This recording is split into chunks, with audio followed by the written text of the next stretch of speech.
안녕하십니까, 정희태입니다. 베트남 유학생 조직이 합성 대마 밀수 가짜 유학 어떻게 막을 것인가. 네, 뭐 제가 이 베트남 한국 유학에 대해서는 여러 글들도 많이 쓰고, 그리고 이 방송에 나가서 이 SBS죠, 이 SBS에 나가가지고 이게 제 얼굴인데, 이 베트남 한국 유학의 허구와 진실에 대해서 제가 대폭로를 했죠. 네, 그래서 이 뉴스에 여러 번 나가고 15분 동안 또 뉴스토리에 이 보도가 됐습니다.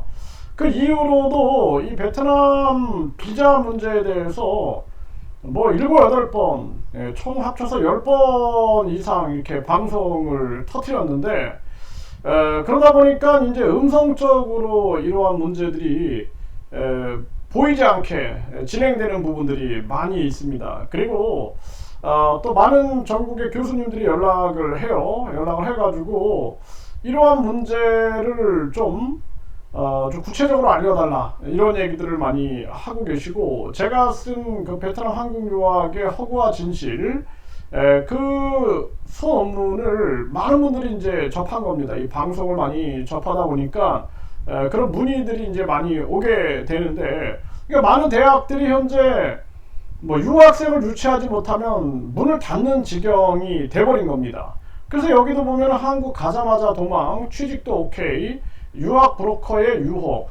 그래서 한국 가자마자 막 도망가는 이러한 사태들, 이게 얼마나 심각한가. 그 베트남 현지에서 제가 63개 성을 다 돌아다니면서 그 사람들의 생활, 그리고 주된 업무, 뭐 이런 것들을 다 파악을 했어요. 파악을 하고, 그리고 어떻게 지금 전국에서 이런 유학생 모집이 이루어지고 있는가, 이런 것들을 제 눈으로 다 확인을 하면서, 그러면서 이제 작성을 했기 때문에 굉장히 실감나는 그러한 내용이 된 거고, 지금은 이제 취직 같은 경우는 정부가 풀었죠. 유학생들도 일을 할 수 있게끔.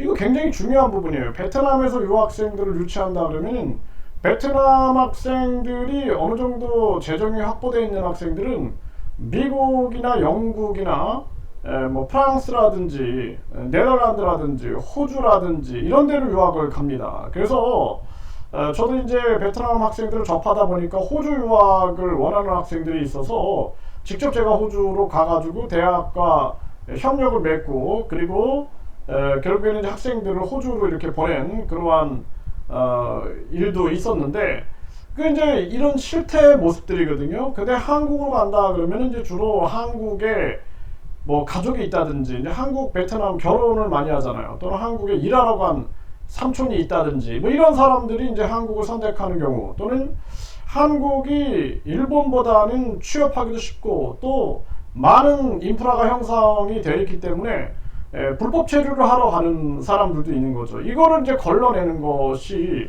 이 옥과 이 돌을 옥석을 잘 가려내는 것이 굉장히 중요한 부분이다, 이렇게 말씀을 드릴 수가 있고, 지금 이 상황도 보게 되면은 인조 꽃다발 속에 숨겨 합성 대마 밀수한 베트남 유학생 조직을 검거했다는 거예요. 마약을 이렇게 유통하다가 걸린 거죠.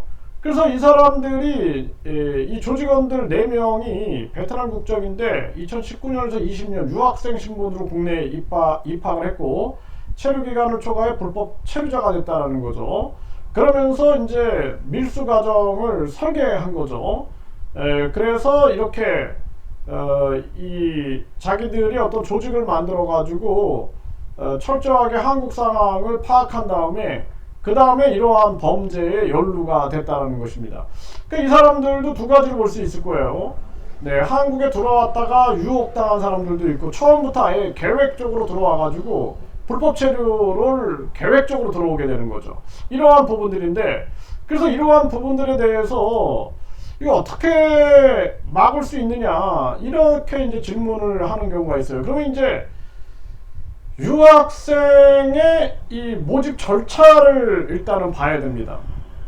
그러니까 제가 이제 학생들을 베트남에서 가르치고, 그리고 이제 유학생들을 모집할 때 경로를 보게 되면 가족들이 와요. 제 사무실로 옵니다. 이렇게 쫙 옵니다. 와가지고 자 학생하고 같이 와요. 학생하고 같이 와서 제 아들을 유학을 보내고 싶습니다 하면서 상담을 합니다. 그러면은 한국에 어느 지역에 가고 싶습니까? 뭐 부산에 가고 싶다. 왜 그러죠? 이렇게 물어보면은 부산에 그 누나가 살고 있다. 뭐 형이 살고 있다. 이런 얘기를 합니다.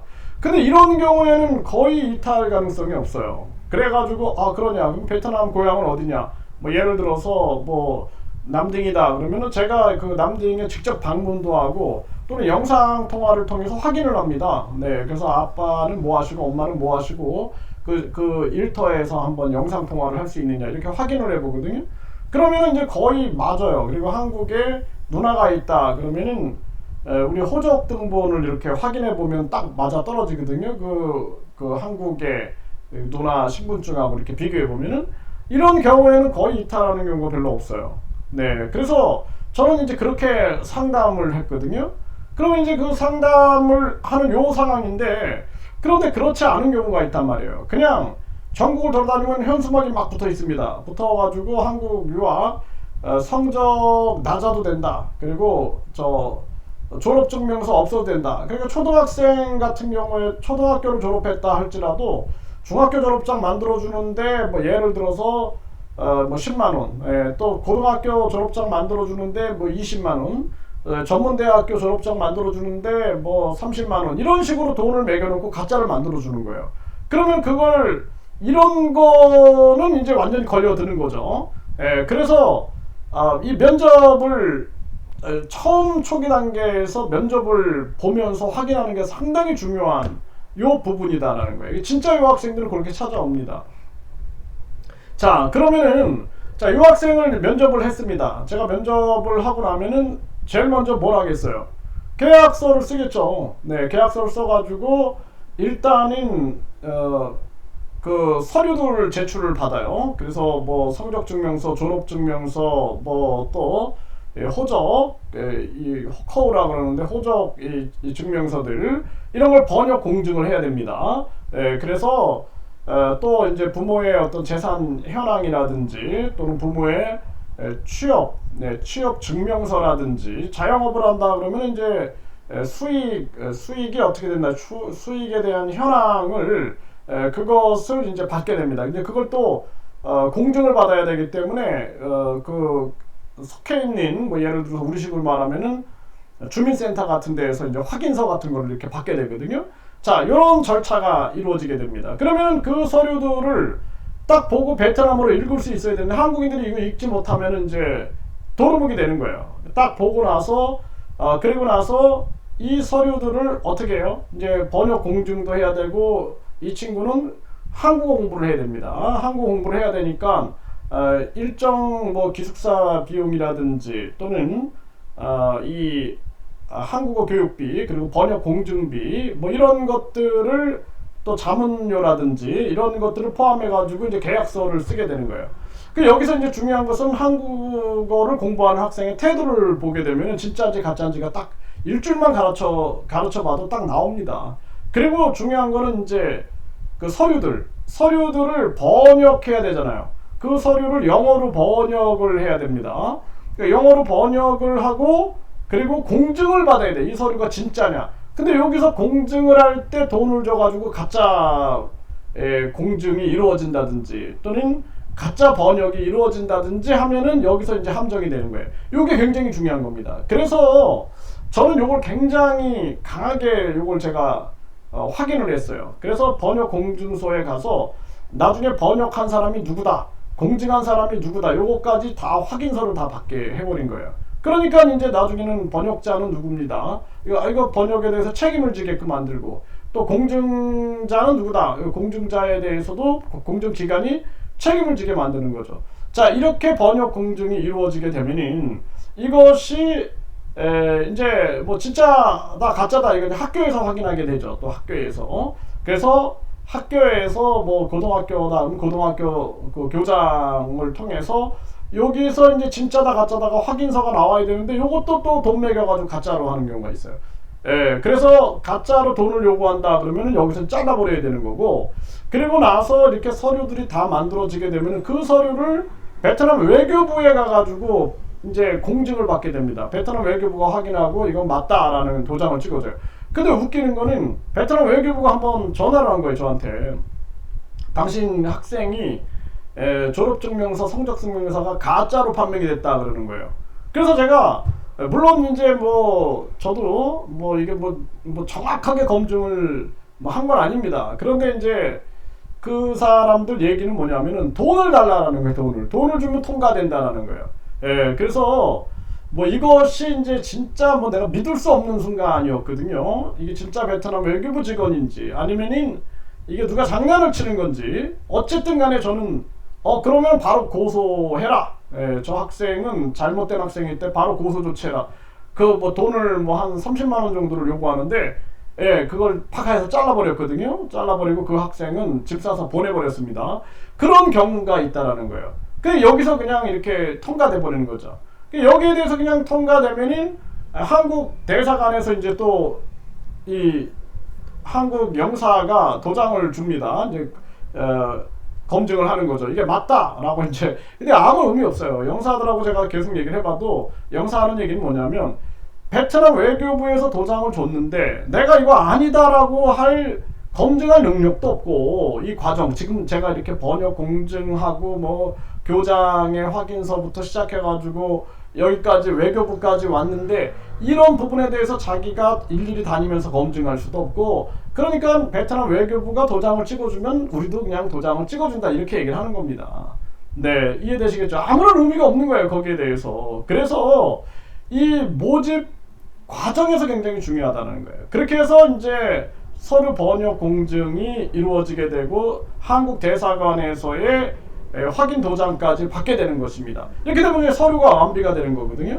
그러니 한국 대학들은 은행에 예치금을 요구를 합니다. 그래서 학생의 은행에 1년 동안 뭐 예를 들어서 $10,000 그러니까 우리 돈으로 한 1,300, 뭐 1,400만 원 정도를 은행에다가 예치해 가지고 이 사람이 진짜 유학을 갈 의지가 있는가, 이 돈에 대해서 이게 확보되어 있는가, 이것을 확인해요.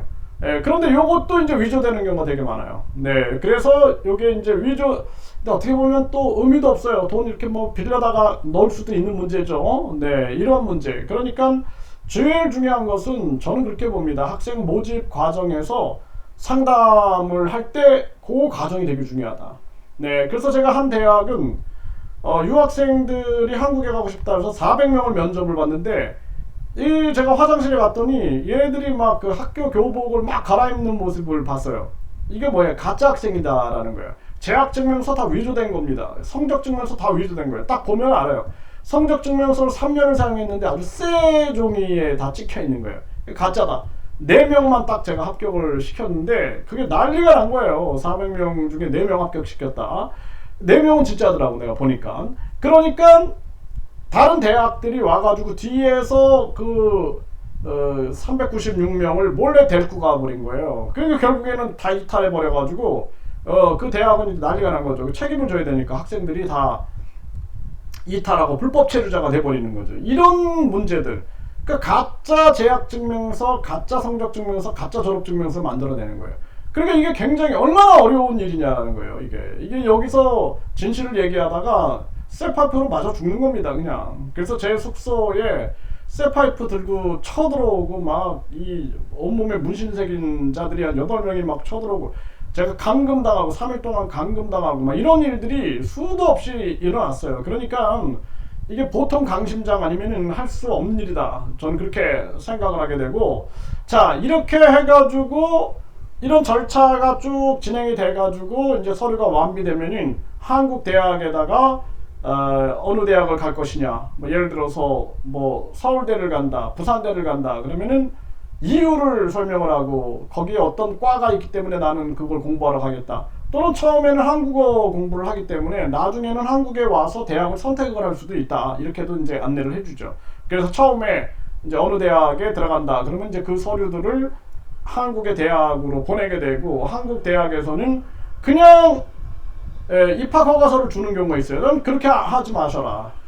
꼭 교수들이 면접을 봐라. 그 직접 가기 어려우면은 화상 면접이라도 봐라. 화상 면접을 봐라. 그리고 아니면 떨어뜨려라. 이렇게 얘기를 해줍니다. 제가.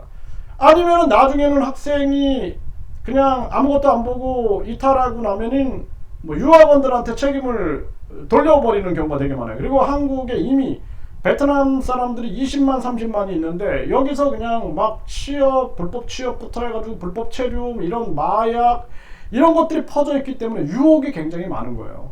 굳이 공부하냐, 우리 여기 와서 뭐 유흥업소에 취업하면은 뭐 몇백만 원 벌 수 있다, 또 여기 가서 일하면 수백만 원 벌 수 있다, 그 욕을 못 이겨내는 거죠. 그러니까 내가 베트남에서 20만원 30만원 버는데 여기 오니까 200 300 400 500을 벌 수 있어? 그러면은 그 유혹을 떨쳐내지 못하는 거죠.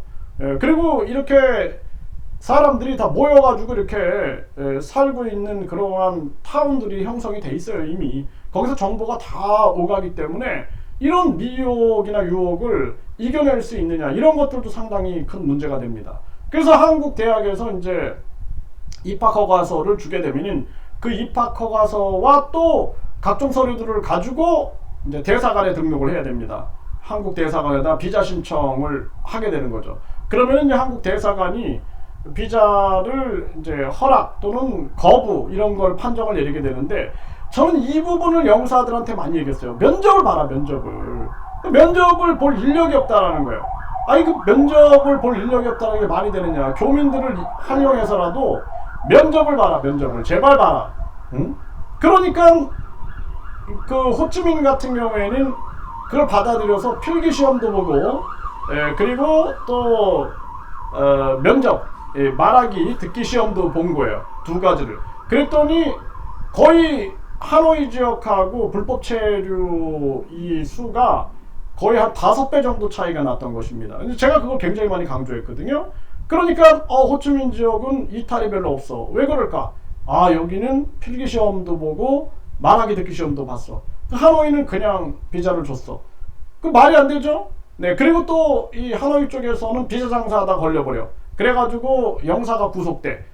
그러니까 학생들이 어떻게 서류를 어디다 넣겠어요? 호찌민에 안 넣고, 남부 호찌민에 안 넣고 저 북부 하노이 쪽에 서류를 넣어버린 거예요. 그 비자 받으려고. 가짜 학생들인 거죠. 그러니까 이탈이 굉장히 많아지는 이런 사태가 벌어진다는 것입니다. 그래서 이게 쉬운 문제가 아니에요. 그래서 지금 뭐 대학교 교수님들도 그렇고 또 뭐 행정사님들도 그렇고 계속 뭐 저에게 이런 문의가 오는데 제가 일일이 뭐 전화로 다 상담해 줄 수가 없어요. 그래서 제가 영상을 만들어 드린 거예요.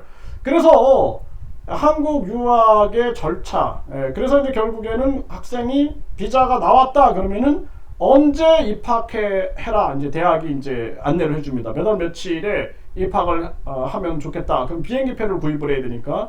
그러면 이제 공항에 나가면 대학교 그 직원들이 마중을 나와 있습니다. 마중을 나와 있어서 그래서 이제 대학으로 안전하게 인계가 돼서 거기서 이제 바로 이제 학생들을 기숙사로 들어가게 되죠. 그리고 이제 외국인 등록을 하고 이제 생활에 들어가게 되는 겁니다. 이런 시스템이 형성이 되어 있는 거예요. 이게 절차의 모습인 겁니다, 이게. 네, 그래서 또 이제 어떤 대학들, 뭐 예를 들어서 어느 정도 검증이 된 대학들, 그리고 불법 체류율이 좀 떨어진 그 적은 대학들 같은 경우에는 그 학생들은 하노이나 호치민의 영사관에다가 비자 신청을 해요. 그런데 좀 뭔가 이 대학에 좀 문제가 많다, 뭐 이탈률이 많다 그러면은 한국에서 직접 또 비자 신청을 하는 경우도 있습니다. 네, 그래서 이제 한국에서 출입국 사무소에 대학이 직접 비자 신청에 들어가게 되는 거예요. 네, 이런 경우도 있다라는 것입니다. 굉장히 복잡한 거예요, 이거. 그렇기 때문에 며칠 전에 이제 그 10년 이상 이제 10년 이상 그 베트남에서 유학을 하셨던 그 대학교 이제 교직원 분이 저한테 전화를 하신 거예요. 하셔가지고 하신 얘기가, 이게 저 얘기는 굉장히 많이 들었고, 그러고 얼마나 힘든지를 느끼는 거죠. 그러니까 도저히 이거는 뭐 한 사람 두 사람이 할 일이 아니다라는 거. 이거 전체가 이거 알아야 돼요. 그냥 뭐 교육부 같은 경우에는 뭐 유학생 30만 명을 유치한다 말로 이렇게 떠들지. 이렇게 복잡함이 있는지 알았겠어요? 유학생 면접 봐야지, 그 서류들 다 받아가지고 번역 공증하고, 그리고 확인서까지 받고, 외교부에 최종 공증도 받고, 또 한국 영사관 대사관의 공증 받고, 한국 대학에서 그 서류들을 검토해가지고 입학 허가서를 받고, 그걸 다시 또 대사관에다가 비자 신청에 들어가가지고, 또는 한국 출입국 사무소에 비자 신청 들어가서 비자의 결과가 나와가지고, 나오면은 비행기표를 구입하고, 그리고 공항에 언제 몇 시에 도착한다까지 대학에 알려주고, 학생이 이제 들어갔다 그러면은 서로 만났냐 이것까지 확인해 줘야 돼요. 만나고 잘 대학으로 건너갔다. 저는 한 번도 그 공항 사고는 없었어요. 네, 근데 어떤 분들은, 어떤 대학 같은 경우는 공항에서 30명이 도망갔다라는 거예요. 네, 그런 얘기 들으면 아주 뭐 그냥 이거는 뭐 그 대학교 뭐 기획처장하고 제가 직접 면담을 했는데, 그 기획처장이 얘기하는 거예요. 네, 그래서 저희는 학생이 30명이 그냥 공항에서 다 도망가 버렸습니다.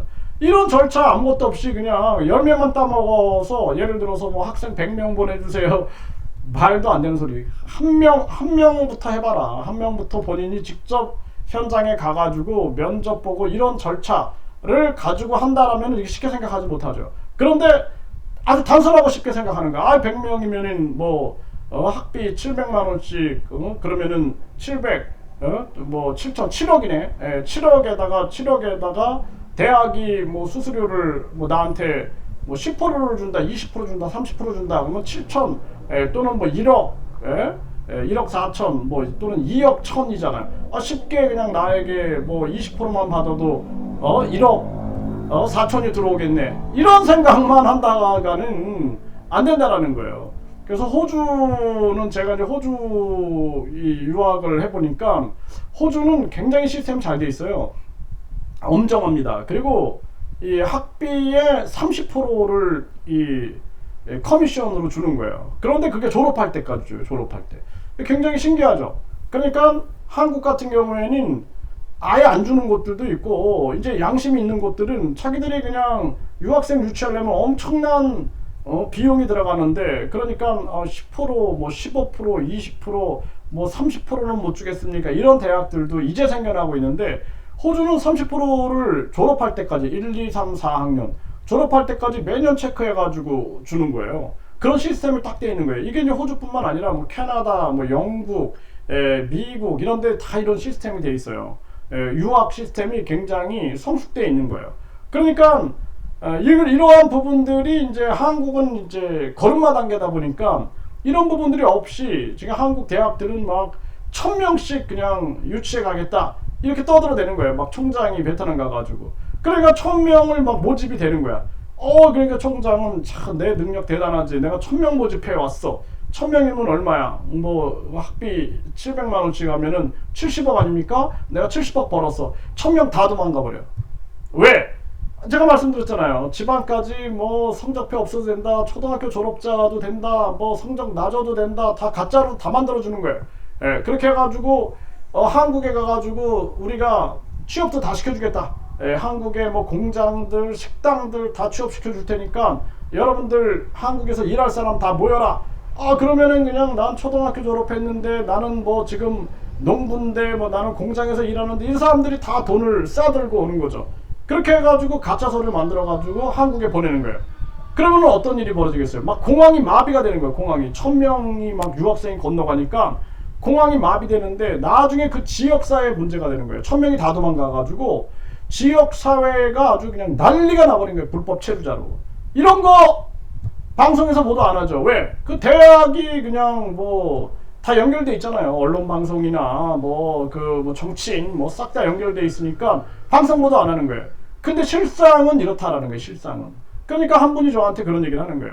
이 문제가 굉장히 심각합니다. 이거 한번 교수님하고 같이 이거 한번 터뜨려 보시죠. 그런데 문제는 그 소굴이 법무부 영사관이라면은 그걸 어떻게 잡겠습니까? 이런 얘기를 하는 거예요. 그래서 내가 내가 오죽하면은 목숨 걸고 그런 일을 해가지고, 이때 이 방송에서 이 한국 가자마자 도망간다, 이 방송하고 나서 내가 얼마나 많은 시련을 겪었는지 누구보다 잘 아니까 사람들이 이거 뭐 저한테 또 이제 뭐 앞에 내세워가지고 저를 이용하려고 하는 사람들 많죠. 네, 한국에서도 보니까 완전히 그냥 뭐 거짓신인 문제, 그 문제, 뭐 자기가 그 공중부양한다, 뭐 박정희 위선, 이병철 양자, 이거 좀 어떻게 해달라 그러고 알고 보니까 뒤에서 뒷거래하고 앉아 있는 그런 파렴치한 인간들이 많았는데 이것도 그런 경우가 많습니다. 물론 이제 이거 뒷거래할 건 없겠죠. 그런데 문제는 하도 이제 막 의분이 일어나는 거죠. 의분이. 야, 이거 나라는 완전히 매국노들이 비자 장사하고 앉아 있고 나라는 썩어가고 있는데 이런 식으로 나라가 굉장히 어려워지고 있구나. 이런 분들이 이제 저한테 연락을 하면서 이 어려움을 토로하고 있는 건데 이런 정황인 거예요. 그래서 지금 뭐 지방 대학들은 난립니다. 그래서 뭐 유학생 100명 뭐 보내줄 수 있냐 뭐 이런 얘기 막 하는 대학들이 있는데 나는 정신 차려라라고 이거 얘기를 해주고 싶어요. 한 명 해봐라. 일단 한 명 해보고 한 명 제대로 가르쳐가지고 그 학생이 요즘에는 취업도 할 수 있거든요. 뭐 식당에서 일도 할 수 있고 또 심지어는 이런 공장 같은 데서도 일과 병행할 수도 있고 또 한국 근로자들도 일하면서 공부할 수 있는 이런 시스템이 다 돼 있습니다. 그리고 졸업하면은 지역에 취업하면은 거주 비자를 주고 영주권을 주는 이제 지방 소멸 문제가 심각하니까 여기까지 다 돼 있거든요.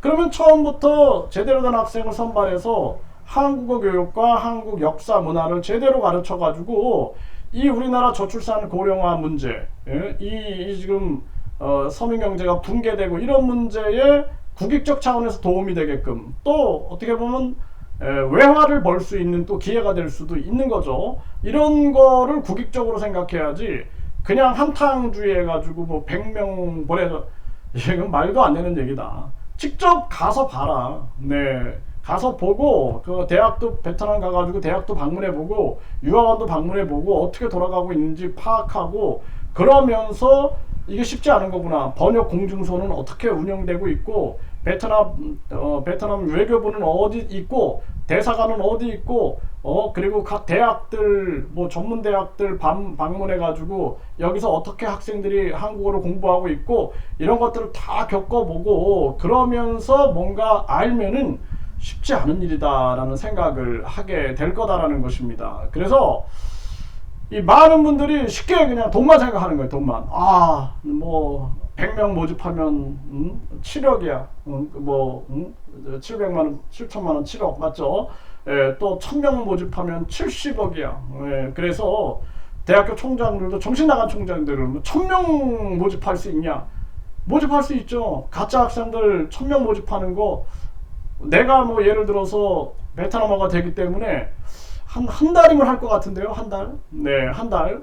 그런데 그 가짜죠, 가짜. 그러니까 안 하는 거죠. 이거 사회 문제 됩니다. 네, 그러니까 한 명이라도 제대로 가르쳐서 제대로 한국의 역사 문화 그리고 한국어를 가르쳐가지고 우리 중소기업에 요즘에 일할 사람이 없다 그러지 않습니까? 제대로 취업시켜가지고 서로 상생할 수 있게끔 상생해야 돼요. 상생. 유학생도 상생.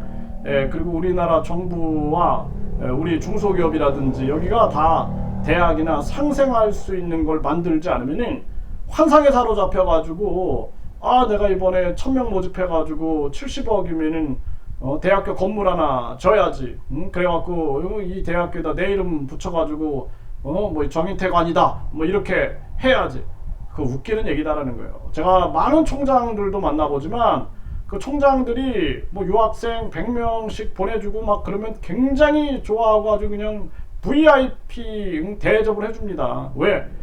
돈이 막 뭐 몇십억 막 들어오니까 돈만 생각하는 거죠. 돈만. 네. 그런데 결국에는 학생들을 나중에 졸업까지 하고 그 지역사회라든지 우리 중소기업들 그리고 우리나라도 보면은 부족 직업군이 있어요. 부족 직업군 쪽에 어떻게 연결시켜가지고 상생할 수 있는 이러한 부분들을 전개할 것인가 여기에 대한 고민하는 경우가 많지 않다라는 거예요. 그래서 요즘에 보게 되면은 이제 좀 제대로 된 분들이 나타나요. 네, 교수님들도 그렇고 어떤 기관들도 그렇고 제대로 된 기관들이 나타나가지고 아 이제는 제대로 해고 이제는 상생이다. 네, 그 MBC 이제는 상생이다. 그것처럼 이제는 상생이다 해가지고 이게 유학생도 살고 대학도 살고 우리 지역도 살고 중소기업도 살 수 있는 상생의 길로 가야 한다. 이런 얘기들을 많이 합니다. 근데 이게 정말 정답이다. 저는 그렇게 생각을 하게 됩니다. 그래서 이거 참조하시고 그리고 아주 진지하게 생각했으면 좋겠어요. 진지하게 생각했으면 좋겠습니다. 진지하게 생각하셔가지고 한 명부터 해봐라. 한 명부터 제대로 소수부터 제대로 한번 해보고 그리고 해라. 한탕주의는 절대 안 된다 라는 부분들을 분명히 말씀을 드리고 저는 이제 제가 베트남어가 되니까 베트남의 많은 대학에도 항상 얘기합니다. 한국의 한국어 교육이 최고다. 그리고 한국의 역사 문화에 대해서 철저하게 공부해라. 뭐 저도 굉장히 많은 곳에서 얘기를 합니다. 네, 많은 얘기를 하고 여기 와서 이 역할 좀 해주시죠. 저기 와서 저 역할 해주시죠. 막 얘기를 하는데 아 나는 정말 뭐라 그럴까 그냥 돈만 생각하고 이렇게 한다 그러면은 굉장한 위험 요소다라는 것을 분명히 알려드리고 싶고 이 부분에 대해서 진지하게 고민하고 국익과 또 상생이라는 이 개념에서 움직이면서 바르게 했으면 좋겠다라는 말씀을 전해드리고 또 궁금하신 분들은 또 이런 부분이 궁금하다 저런 부분이 궁금하다 그러면 제가 영상을 만들어 드릴게요. 네, 뭐 저한테 만나서 이거 좀 해주세요 하고 하루 종일 내가 그 한 사람을 붙잡아 놓고 설명해 드릴 수가 없어요. 네, 그래서 저도 계속 지금 뭐 바쁘죠. 대학도 방문도 하고 그리고 또 뭐 정부 관계자들한테도 제가 조언할 건 조언하고 또 뭐 학생들도 계속 제가 해왔던 거 20년 동안 한국어도 가르치고 한국의 역사 문화를 가르치는 부분을 해왔기 때문에 충분하게 그렇게 내가 못합니다. 그래서 어떤 분들도 20대 젊은이들이 이제 한국의 이 지방 문제 심각하니까 한국 유학 사업을 하려고 합니다. 뭐 저한테 하루 좀 시간 좀 내주십시오. 그런데 내가 내 영상 만들어서 보내드릴게요. 그랬어요. 영상 만들어서 보내드릴 테니까 이 부분을 참조하시는 게 좋겠습니다. 또 궁금한 점 말씀하시면 영상을 제가 만들어서 보내드리겠습니다. 그렇게 제가 일일이 하기에는 상당히 어렵다라는 부분들을 분명하게 말씀을 드렸습니다.